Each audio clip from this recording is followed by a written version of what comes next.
Friends, आपको पता है कि हमारा सीटेट की एग्ज़ाम जो है 6 सितंबर को है। अब हमारे पास टाइम बिल्कुल नहीं है, तो आज की क्लास में हम लोग सीटीपी के ऑलमोस्ट जितने भी चैप्टर्स है ना, उस चैप्टर को डिस्कस करेंगे और उससे रिलेटेड एमसीक्यू करने की कोशिश करेंगे, जो कि हमारे कंपटीशन के पॉइंट ऑफ व्यू से इंपॉर्टेंट है। तो चलिए, पहला क्वेश्चन आपका चैप्टर है विकास की अवधारणा और इसका अधिगम से संबंध, और इस इंग्लिश में इसको हम लोग कहते हैं concept of development and it's relationship with learning. तो इसका पहला क्वेश्चन है आपका कि आपकी कक्षा में एक बालक बड़ों से तू तरा करके बोलता है। बालक के इस अशिष्ट व्यवहार को दूर करने के लिए आप क्या उपाय करेंगे? पहला ऑप्शन है बालक को सबके सामने प्रताड़ित करेंगे। प्रताड़ित एक नेगेटिव कीवर्ड है ना, तो इसको पहले ही हटा दीजिए। आपको पता है कि हमारा सीटीपी और पैडोलॉजी का जो क्वेश्चंस होता है ना, वो नेगेटिव और पॉजिटिव पे बहुत ही वर्क करता है। अगर हम देखें 75 मार्क्स का जो क्वेश्चंस होता है वो पैडोलॉजी का होता है, और इसमें से अधिकतर जो रहता है ना, ये हमारा नेगेटिव सेंटेंस नेगेटिव कीवर्ड पे डिपेंड करता है। नेक्स्ट क्वेश्चन है आपका, नेक्स्ट पॉइंट है बालक के माता पिता से उसे प्रताड़ित करने को कहेंगे। फिर से आपको प्रताड़ित देखने को मिल गया, इसको भी हटा दीजिए। थर्ड बोला बालक को समझाएंगे कि अपने से बड़ों को आप कहा जाता है तथा साथ ही आप भी अपने से बड़ों से बोलकर भी तुतराक नहीं करेंगे। अगर हम देखें तो देखिए, पहले तो हम उसको समझा रहे हैं और इसको खुद पे भी फॉलो कर रहे हैं। अगर देखा जाए तो सबसे पॉजिटिव सेंटेंस है यहाँ पे। फिर नेक्स्ट बोला आप बालक को आप कह के संबोधित करेंगे। बिल्कुल ठीक है, हम आप कह के संबोधित कर रहे हैं, ठीक है, लेकिन ये दोनों सेंटेंस में सबसे ज़्यादा पॉजिटिविटी सी में है, इसलिए हमारा आंसर क्या हो जाएगा? आंसर सी हो जाएगा। नेक्स्ट है पूर्व प्राथमिक शिक्षा ग्रहण करने के लिए उपयुक्त आयु क्या है? 2 से 6 वर्ष है, 6 से 12 वर्ष, 12 से 18 वर्ष और 18 से 25 वर्ष। तो यहाँ पे पूर्व प्राथमिक बोल रहा है ना, तो 2 से 6 वर्ष हो जाएगा। आंसर क्या हो जाएगा? आंसर ए हो जाएगा। नेक्स्ट क्वेश्चन है निम्नलिखित में से क्या मानव की ज्ञानेंद्रिय नहीं है? अच्छा, गला, नाक, आँख, जीभ, तो आपको पता ना ये नहीं है, मतलब सेंस ऑर्गन्स। हम लोग जानते हैं ना 5 सेंस ऑर्गन्स होते हैं, ठीक है, तो यहाँ पे ये जो है गला नहीं है। नेक्स्ट है विकास के संबंध में निम्न में से क्या संबंधित नहीं है? पहला कार्य क्षमता में वृद्धि, दूसरा है व्यवहार में परिवर्तन, तीसरा है स्वभाव दृष्टिकोण में परिवर्तन, तीसरा चौथा है आपका आकार में परिवर्तन। तो विकास के संबंध में निम्न में से क्या संबंधित नहीं है? तो देखिए, यहाँ पे विकास की बात कर रहा है, तो हमारा करेक्ट आंसर क्या हो जाएगा? अगर हम देखें आकार में परिवर्तन, कार्य क्षमता, व्यवहार और स्वभाव दृष्टिकोण। विकास और वृद्धि होती क्या है? आपको पता है ना, विकास जो होता है ये गर्भ अवस्था से स्टार्ट होता है, गर्भ अवस्था से स्टार्ट होता है और मरणोपरांत तक चलता है। इसका मतलब इसमें सभी चीज़ें आ जाती है, आपकी व्यवहार आती है, आपकी कार्य क्षमता आती है, आपकी स्वभाव आता है, आपका देखने की नज़रिया आता है, आपका दृष्टिकोण आता है, ठीक है। अगर हम वृद्धि की बात करें तो वृद्धि जो होती है ना, एक उपयुक्त आयु तक चलती है, जैसे कि अगर 18 वर्ष या 21 वर्ष, 16 वर्ष, कोई इसका मतलब 16 वर्ष, ठीक है, इस तरीके के एज में आके आप देखेंगे कि किसी की भी हाइट जो है रुक जाती है। फिर जो मोटापा होता है, जो ये सब जो होती है, ठीक है, तो और मोटापा वेट जो होता है जिसको हम लोग जो है नाप सकते हैं, मतलब कि जिसका हम लोग मेज़रमेंट कर सकते हैं, तो वो सब क्या हो जाएगा? आकार में परिवर्तन हम लोग कह सकते हैं। तो ये आपका वृद्धि होता है। तो वृद्धि जो होती है विकास का एक चरण होता है, एक स्टेप होता है। नेक्स्ट क्वेश्चन है, और विकास जो होती है ना विस्तृत होता है, विस्तृत क्षेत्र होता है जिसमें सभी चीज़ें आ जाती है, और वृद्धि जो है उस विस्तृत क्षेत्र का एक छोटा सा स्टेप होता है। नेक्स्ट क्वेश्चन है, आप अपनी कक्षा में से कुछ छात्रों को चुनकर 6 महीने में उनमें होने वाले विकास की एक रिपोर्ट तैयार करना चाहते हैं, तो इसके लिए आपने इनमें से क्या चुनेंगे? हम लोग 6 महीना के लिए कुछ बच्चों को चुने हैं, तो प्रत्येक माह उनकी लंबाई मापेंगे। अब यहाँ पे पहले बता रहा है कि विकास के लिए एक रिपोर्ट तैयार करना है, तो यहाँ अगर हम लंबाई की ओर देखेंगे तो ये तो वृद्धि का आ जाएगा ना। दूसरा बोला प्रत्येक माह उनका वजन तोलेंगे, अगर वजन भी देखेंगे तो ये भी वृद्धि में आ जाएगा। नेक्स्ट बोल रहा है उनकी प्रत्येक माह उनके आकार में होने वाली परिवर्तन की जांच करेंगे। आकार में परिवर्तन बोल रहा है, इसका मतलब वो भी वृद्धि की बात कर रहा है। अब देखिए प्रत्येक माह उनकी रुचि, आदत, दृष्टिकोण, स्वभाव, व्यक्तित्व, व्यवहार आदि में होने वाले परिवर्तन की जांच करेंगे। तो बिल्कुल ये सही बात है, आंसर डी हो जाएगा। यहाँ पे विकास की बातें कर रही है। नेक्स्ट है, आप अपनी कक्षा के बच्चों में ईमानदारी की शिक्षा देना चाहते हैं, इसके लिए आप क्या करेंगे? पहला है बेईमान बच्चों को कठोर दंड देंगे। कठोर दंड जो है ना, कठोर जो है, ये दोनों एक नेगेटिव कीवर्ड है, तो इसको देख के पहले हटा दीजिए। दूसरा पूरा बच्चों की समझ ईमानदारी के महत्व पर विस्तार पूर्वक प्रकाश डालेंगे, और तो समझ ईमानदारी के महत्व पर विस्तार पूर्वक प्रकाश डालेंगे, ठीक है, मतलब उसके बारे में एक्सप्लेन कर सकते हैं, उसके बारे में बताएंगे हम लोग। नेक्स्ट ईमानदार बच्चों को पुरस्कृत करेंगे। तो आपको पता है ना कि अगर हम लोग किसी को प्राइज़ देते हैं, ठीक है, या फिर उसे हम लोग उत्साहित करते हैं, ठीक है। तो पुरस्कृत जो होता है, पुरस्कृत एक पॉजिटिव कीवर्ड है। तो हम यहाँ पे अगर हम ईमानदार बच्चों को पुरस्कृत करेंगे तो इससे क्या होता है, जो बच्चे होते हैं ना उसमें भी उत्साह होता है कि उसको प्राइज़ मिला, हमें भी, अगर हम भी ऐसा करेंगे तो हमें भी मिलेगा, ठीक है। तो आंसर सी जो रहेगा ये इसका करेक्ट आंसर हो जाएगा। नेक्स्ट बोल रहा है कि बच्चों की ईमानदारी व्यक्ति की सफलता का उदाहरण देंगे। उदाहरण देने से कुछ नहीं होता है, ठीक है। उदाहरण तो बहुत बड़ा है, फिर भी लोग इसको फॉलो नहीं करते हैं।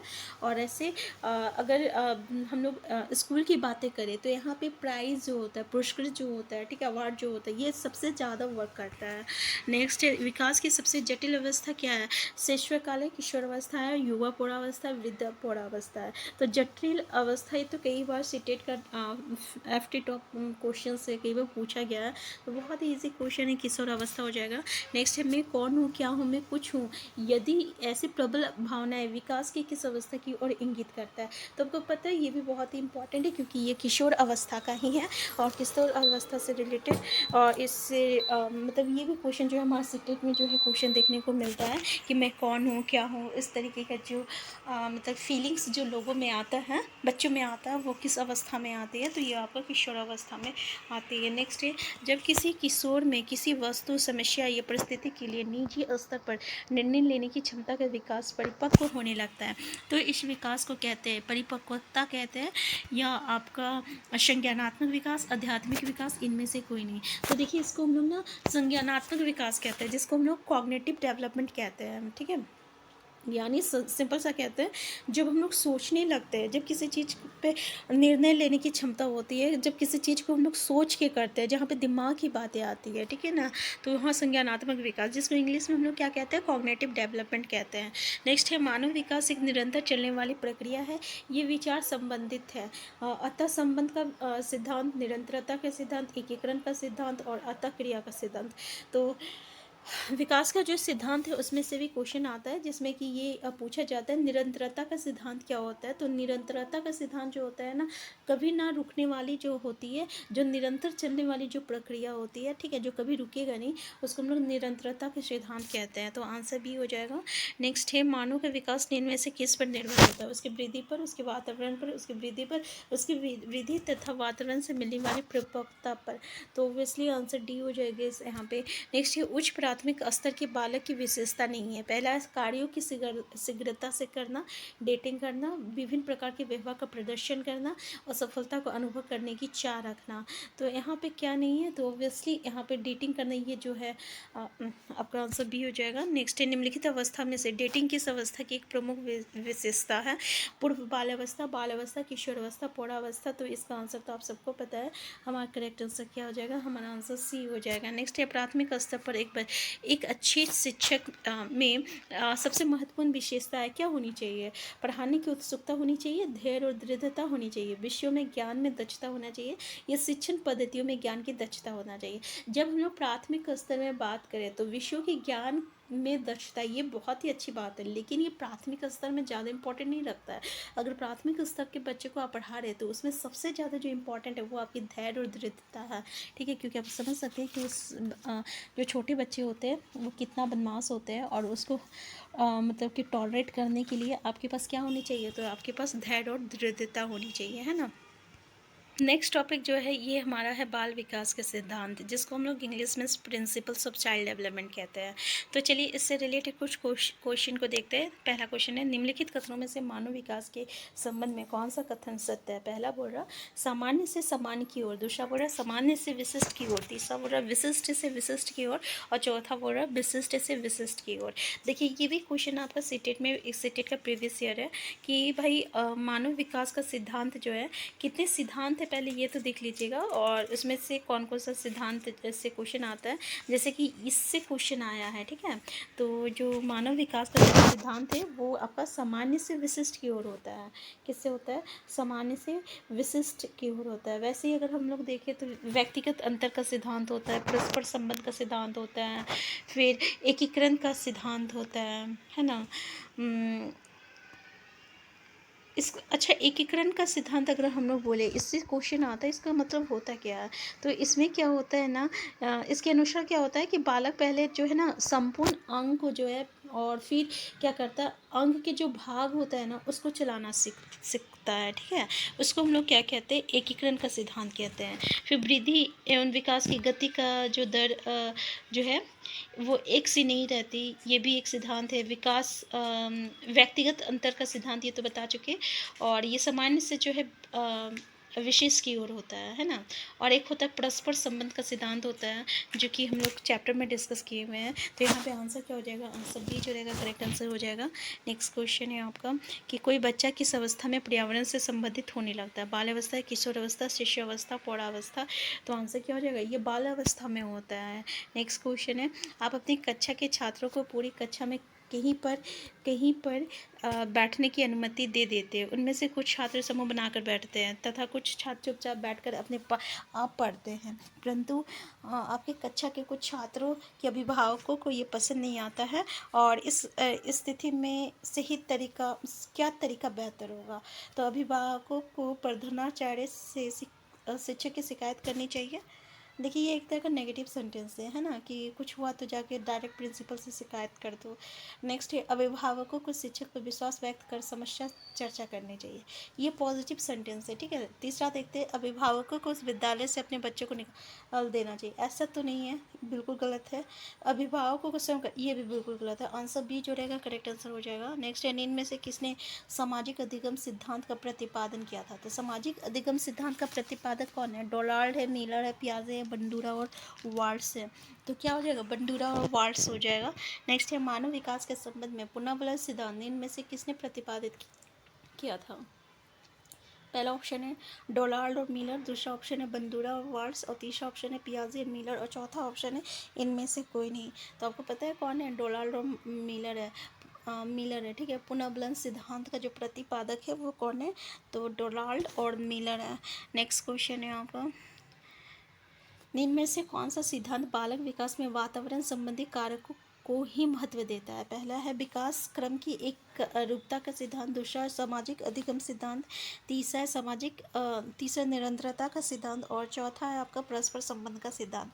तो देखिए विकास में वातावरण संबंधी कारकों को ही महत्व देता है, तो ये आपका हो जाएगा सामाजिक अधिगम सिद्धांत में आता है। ये सामाजिक अधिगम सिद्धांत हो जाएगा, ठीक है। नेक्स्ट है, एक बालक पहले पूरे हाथ को, फिर उंगलियों को, और फिर हाथ और उंगलियों को एक साथ चलाना सिखाता है। बालक विकास के संबंध में ये संबंध कहलाता है। पहला ऑप्शन है परस्पर संबंध का सिद्धांत, दूसरा ऑप्शन है सामाजिक अधिगम सिद्धांत, एकीकरण का सिद्धांत, इनमें से कोई नहीं। तो अभी हम आपको पहला ही क्वेश्चन में डिस्कस किए थे एकीकरण का सिद्धांत। इसमें क्या हो रहा था कि पहले पूरा अंग को पहले वो घुमा रहा था, मूवमेंट कर रहा था, फिर उसके बाद उसका धीरे धीरे एक एक अंग को कर रहा था, है ना।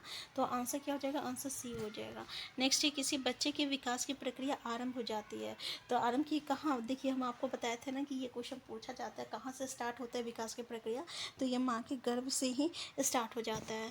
नेक्स्ट है, विकास कभी ना रुकने वाली एक प्रक्रिया तथा संबंधित है। तो ये पहले भी हम लोग डिस्कस कर चुके हैं कि हम लोग निरंतरता का सिद्धांत पे क्या होता है कि विकास कभी भी नहीं होता, रुकता है। ये निरंतर चलने वाली एक प्रक्रिया होती है जो कि गर्भावस्था से स्टार्ट होती है और मरणोपरांत तक चलती है। नेक्स्ट है, आप अपनी कक्षा में से 10 छात्रों को चुनकर 3 महीना तक उनमें होने वाले विकास का अध्ययन करते हैं। तो आपके द्वारा किए गए अध्ययन में निम्नलिखित में से क्या सत्य हो सकता है। पहला है, सभी छात्रों में विकास एक ही दिशा में हुआ। ऐसा नहीं होता है, आपको पता है कि विकास एक ही दिशा में नहीं होता। अगर आप 10 बच्चे को देखें तो 10 बच्चे में से एक ही उम्र के होंगे, लेकिन किसी की हाइट ज़्यादा होगी, कोई पतला होगा, किसी की हाइट ज़्यादा होती है, किसी का हाइट कम होता है, कोई पतला होता है, कोई मोटा होता है, कोई ज़्यादा इंटेलिजेंट होता है, कोई चुपचाप रहता है। तो ये तो ऑप्शन गलत है। नेक्स्ट बोला, आधे क्षेत्रों में विकास एक ही दिशा में, परंतु ऐसा तो नहीं है कि आधा बच्चा में एक जैसा होगा, आधा में अलग अलग होगा। नेक्स्ट है, सभी छात्रों में विकास अलग अलग दिशा में होगा, और इस संबंध तो बिल्कुल सही बात है। इसीलिए हम लोग इसको व्यक्तिगत भिन्नता कहते हैं, जिसमें विकास जो होता है ना अलग अलग लोगों में अलग अलग तरीके से होता है, ठीक है। नेक्स्ट है, बाल विकास के शैक्षिक निहितार्थ से संबंधित नहीं है। पहला, विद्यालय तथा समुदाय को जोड़ना, दूसरा है प्रातःकालीन विद्यालय भाषाओं को संबोधित करना, तीसरा है विद्यालय के बाग की देखभाल करना, चौथा पिछड़े और गंदे क्षेत्रों में लोगों की सेवा के लिए ना जाना। तो आंसर क्या हो जाएगा हमारे यहाँ पे, आंसर डी हो जाएगा यहाँ पे। ये जो है शैक्षिक निहितार्थ से संबंधित नहीं है। अगर हम देखें विद्यालय की बाकी देखभाल करना, ये भी है। प्रातःकालीन विद्यालय सभा को संबोधित करना, विद्यालय तथा समुदाय को जोड़ना, बिल्कुल है। अच्छा, आप देखे होंगे कि स्कूल में जो होता है, कभी कभी ऐसा पीरियड आता था जहाँ पे हम लोगों को साफ सफाई के लिए कहा जाता है, जिसमें ग्राउंड में जो भी कचरा होता था उसको उठा के फेंकना रहता था। ठीक है, ये हमारे स्कूल में भी हुआ है और अधिकतर गवर्नमेंट स्कूल में भी देखने को मिलता है। नेक्स्ट है, आपकी कक्षा का एक छात्र में काफ़ी बात करता है, आप उसके विषय में पता करते हैं तथा पाते हैं कि वही छात्र अपने घर में बहुत ही कम बातें करते हैं, तो आप उस छात्र के विषय में इनमें से क्या विचार देंगे। पहला ऑप्शन है, विद्यालय प्रत्येक समय बच्चों को खूब बातें करने का अवसर देता है। दूसरा है, शिक्षक को ये मांग है कि बच्चे विद्यालय में खूब बातें करें। और तीसरा है, उस बच्चे को उसका घर पसंद नहीं है। और चौथा है, उस बच्चे के परिवारों को विचारों को विद्यालय में मान्यता मिलती है। ये क्वेश्चन आपका सीटेट में पूछा गया है, ठीक है ना, सेम कॉन्सेप्ट है। तो इसका आंसर क्या होना चाहिए। अगर कोई कहीं बात करता है, इसका मतलब क्या होता है कि वहाँ उसकी बातों को देखा सुना जा रहा है। अगर आप 10 लोगों के सामने बोल रहे हो कुछ और आपकी बातों को कोई सुन ही नहीं रहा, तो ऑब्वियसली आप चुप हो जाओगे, है ना। लेकिन अगर आप कहीं बोल रहे हो और आपकी बातों को सुना जा रहा है, तो वहाँ पे और आपकी बातों को मान्यता दिया जा रहा है, तो आप वहाँ पे अपने विचारों को प्रकट जरूर करोगे। तो आंसर डी हो जाएगा कि उस बच्चे के विचारों को विद्यालय में मान्यता मिलती है। नेक्स्ट है, डोनाल्ड मिलर के अनुसार अधिगम को कितने भागों में कितने अवयवों में बांटा जा सकता है। तो देखिए, अच्छा याद रखिएगा कि ये डोनाल्ड मिलर के अनुसार जो है, अधिगम को हम लोग जो है चार ये अवयव में बांटे हैं। ठीक है, 4 अवयव में बांटे हैं। कौन कौन सा है ये, तो ये आप लोग आंसर क्या हो जाएगा यहाँ पे। तो 4 अवयवों में बांटा गया है। इसमें एक होता है आपका अभिप्रेरणा होता है, एक उद्दीपक होता है, एक स्वयं का व्यवहार होता है और एक होता है पुनर्बलन। पुनर्बलन को हम लोग पुरस्कार कहते हैं और अभिप्रेरणा को अंतनोद कहते हैं और उद्दीपक को हम लोग संकेत कहते हैं और स्वयं का व्यवहार मतलब प्रत्युत्तर कहते हैं। ठीक है, प्रतियुत्तर कहते हैं, सॉरी, प्रतियुत्तर कहते हैं। तो ये 4 अवयव है। नेक्स्ट, विकास की दिशा में होती है, क्या होती है, निश्चित होती है, अनिश्चित होती है, निश्चित से अनिश्चित दोनों प्रकार की होती है, उपयुक्त में से कोई नहीं। तो इसका करेक्ट आंसर क्या होगा, तो बताइए। इसका करेक्ट आंसर क्या होगा आपका, निश्चित होती है। नेक्स्ट क्वेश्चन है, आपकी कक्षा की एक छात्रा रजनी की लंबाई पिछले वर्ष की तुलना में लगभग 6 इंच बढ़ गई है, उसकी इस परिवर्तन को आप क्या कहेंगे। रजनी का विकास तेज़ी से हो रहा है, रजनी में वृद्धि तेज़ी से हो रही है, रजनी ज़्यादा काम करने लगी है, रजनी अरे काम का यहाँ पे उसका लंबाई बढ़ रही है तो वृद्धि नहीं होगा, ज़्यादा काम पढ़ाई में का आंसर ए हो जाएगा यहाँ पे। नेक्स्ट, विकास के संबंध में निम्नलिखित में से कौन सा कथन जो है सत्य नहीं है। पहला बोला, विकास की प्रक्रिया एक निश्चित दिशा में होती है, तो पहले हम लोग डिस्कस कर चुके हैं कि विकास की प्रक्रिया एक निश्चित दिशा में है। दूसरा बोला, वृद्धि और विकास की क्रिया वर्षानुक्रम वातावरण का संयुक्त परिणाम है, तो हम लोग पहले देखें कि इन्फ्लुएंस ऑफ ग्रोथ किस पे होता है, influence of health and sorry क्या है, इन्वायरमेंट एंड हेरिडिटी, है ना। तो ग्रोथ एंड डेवलपमेंट जो रहता है उसका इफेक्ट किस पे होता है, किसके कारण इफेक्ट होता है, वातावरण और वर्षानुक्रम का होता है, मतलब इन्वायरमेंट और हेरिडिटी का होता है। नेक्स्ट है, किसी बच्चे में वृद्धि और विकास की गति को ध्यान में रखकर उसके आगे बढ़ने की दिशा और स्वरूप के बारे में भविष्यवाणी नहीं की जा सकती। आपको पता है ना, भविष्यवाणी की जा सकती है। अगर बच्चे जो है बचपन से ही पढ़ने में बहुत तेज है, तो हम लोग कहते हैं ना ये बड़ा होकर बहुत ही अच्छा पढ़ेगा, अच्छा करेगा। ठीक है, तो आंसर डी हो जाएगा यहाँ पे कि हाँ, विकास हमेशा सामान्य से विशेष की ओर चलता है। विकास हमेशा सामान्य से सत्य नहीं है। अच्छा, यहाँ पे भविष्यवाणी नहीं की जा सकती है, हाँ, ये सही हो जाएगा ये, क्योंकि यहाँ पे सत्य नहीं है पूछा है। तो विकास तो हमेशा सामान्य से विशेष की ओर ही रहता है, तो ये बोल रहा हो जाएगा, आंसर सी हो जाएगा, क्योंकि क्वेश्चन बोल रहा है कौन सा सत्य नहीं है। तो आंसर सी जो रहेगा ये करेक्ट हो जाएगा, क्योंकि हम लोग भविष्यवाणी करते हैं, यहाँ पे बोलता है नहीं की जा सकती है। नेक्स्ट बोल रहा है, विकास प्राणी में प्रगतिशील परिवर्तन है जो निश्चित लक्ष्यों की ओर निरंतर निर्देशित होते रहता है। ये कथन इनमें से किसका है, किसने कहा है, ये स्टेटमेंट किसने दिया है कि विकास जो है प्राणी में एक प्रगतिशील परिवर्तन है और ये निश्चित लक्ष्यों की ओर निरंतर निर्देशित होते रहता है। ये जो स्टेटमेंट है ना, ये ड्रेवर का है। किसका है, ड्रेवर का है। तो आंसर सी हो जाएगा यहाँ पे। तो फ्रेंड्स, नेक्स्ट जो टॉपिक है और चैप्टर की हम लोगों का influence of heredity and environment है, जिसको हिंदी में हम लोग वाशानुक्रम और वातावरण का प्रभाव कहते हैं। तो आपको पता है इस चैप्टर से क्वेश्चन आता है, हमेशा ही क्वेश्चन मिलता है, और वो क्वेश्चन तो बहुत ही ईजी रहता है, बस हमें चैप्टर को समझना है। पहला है, और देखिए अगर हम लोग जो है कमेंट बॉक्स में कमेंट भी करते जाइए, हो सके इस चैप्टर से आपका सारा क्वेश्चन जो है बिल्कुल सही हो जाए। तो पहला क्वेश्चन है आपका, माता पिता से संतानों को प्राप्त होने वाले गुणों को क्या कहते हैं? तो ऑब्वियसली उसको हम लोग वर्षानुक्रम कहते हैं, आंसर बी हो जाएगा। नेक्स्ट है, अनुवंशिकता के मूल संवाहक माने जाते हैं, मतलब कि कौन जो है, जो आपका हेरिडिटी इंफॉर्मेशन होता है, जो अनुवांशिकता होता है, उसको माता से पिता से लेके बच्चों तक ट्रांसफ़र करता है। तो आपको पता है उसको हम लोग क्या कहते हैं? जीन्स कहते हैं, आंसर सी हो जाएगा। नेक्स्ट है आपका, वर्षानुक्रम व्यक्ति की जन्मजात विशेषताओं का पुण्य योग है, नींद में से किसका कथन है? बी एन झा का, एच ए पैटरसन का, जीन पियाजे का, और जेम्स ट्रेवर का। तो ये स्टेटमेंट जो है आपका किसने दिया है? तो बी एन झा ने दिया है। आंसर क्या हो जाएगा? आंसर ए हो जाएगा, बी एन झा हो जाएगा। नेक्स्ट है, किसी बच्चे के ऊपर वाशानुक्रम से पड़ने वाला प्रभाव नहीं है। शारीरिक लक्षणों का प्रभाव, बुद्धि पर प्रभाव, चरित्र पर प्रभाव, इनमें से कोई नहीं है। पता है आंसर क्या होगा? आंसर डी हो जाएगा, क्योंकि ये सारी चीज़ें जिसमें वर्षानुक्रम का प्रभाव पड़ता है, और क्वेश्चन पूरा कोई इसमें प्रभाव नहीं पड़ेगा। नेक्स्ट है आपका, निम्नलिखित में से कौन सा बुद्धिमान बच्चे का लक्षण नहीं है? पहला, प्रत्येक नए परिवर्ष में स्वयं को समायोजित कर लेना। दूसरा, अमृत रूप से हमेशा सोच विचार करते रहना। तीसरा, लंबे निबंधनों को बहुत जल्दी रट लेना। चौथा, व्यवहार प्रभावपूर्ण तथा उचित तरीके से संप्रेषण करना। तो बुद्धिमान बच्चों का लक्षण नहीं है। रट्टा मारना जो है ना, ये एक नेगेटिव कीवर्ड है, ठीक है, और ये जो है बुद्धिमान बच्चे रटते नहीं हैं, ठीक है। तो आंसर सी हो जाएगा यहाँ पे। नेक्स्ट है, आपकी कक्षा का एक छात्र बुद्धि से बहुत श्रेष्ठ है लेकिन शरीर से काफ़ी कमज़ोर है। आप उसके पिता से मिलते हैं तथा देखते हैं कि उसके पिता भी बुद्धि से तो श्रेष्ठ है लेकिन शरीर से वो भी कमज़ोर है। आपके अनुसार इसका कारण क्या हो सकता है? हम लोग देख चुके हैं वर्षानुक्रम, ठीक है, तो ये उनके वर्षानुक्रम का प्रभाव है। नेक्स्ट है, तो देखिए नेक्स्ट क्वेश्चन क्या है, दो जुड़वा बच्चों को दो अलग अलग स्थान पर रखा जाता है। एक स्थान पर जहाँ धर्म, संस्कृति, संस्कार आदि का वातावरण है, वहीं दूसरे स्थान पर अंधविश्वास और रूढ़िवादी का वातावरण है। बच्चों के बड़े होने पर उनके विचारों पर पड़ने वाले वातावरणीय कारक होगा, क्या होगा? भौतिक कारण होगा, सामाजिक कारण होगा, आर्थिक कारक होगा, सांस्कृतिक कारक होगा। तो क्या होगा आंसर हमारा? तो यहाँ पे आंसर हमारा डी जो रहेगा ये इसका करेक्ट आंसर हो जाएगा, ठीक है। आंसर डी जो रहेगा ये इसका करेक्ट आंसर हो जाएगा।